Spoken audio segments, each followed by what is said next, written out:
Hamon din ang gumising sa mga taga Metro Manila gaya po sa Quezon City. May mga kinailangan pang magbalsa para makatawid sa baha. Nakatutok si Bernadette Reyes. Animoy may bagyo sa lakas ng ulan at hangin kaninang umaga sa Timog Avenue, pati sa Commonwealth Avenue, Quezon City. Ang malakas na ulan nagpabaha sa ilang lugar sa lungsod tulad sa Barangay Rojas District. Ito yung Gumamela Street dito sa Barangay Rojas District sa Quezon City. Ilang dekada na ang problema ng pagbaha dito pero hanggang ngayon binabaha pa rin ang kanilang lugar. Saglit na bumuhos ang malakas na ulan kanina at ngayon ay umaambon na lang pero umaabot pa rin hanggang dibdib ang baha dito.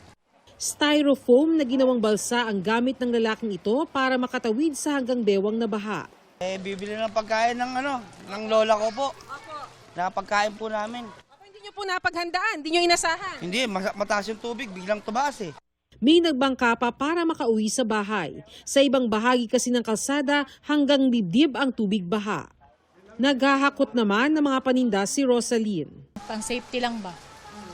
Kasi hindi na namin makukuha yun, lulubog na lahat yun. Kasi mabilis ang tubig dito eh, sobrang bilis. Kaya dapat alerto ka talaga.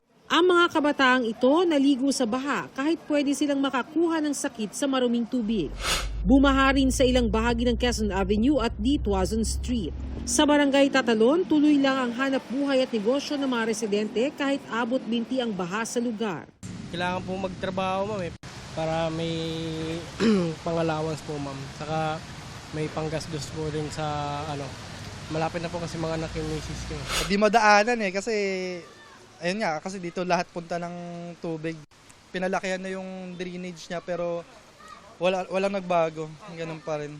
Wala po kayong bota o kung ano man.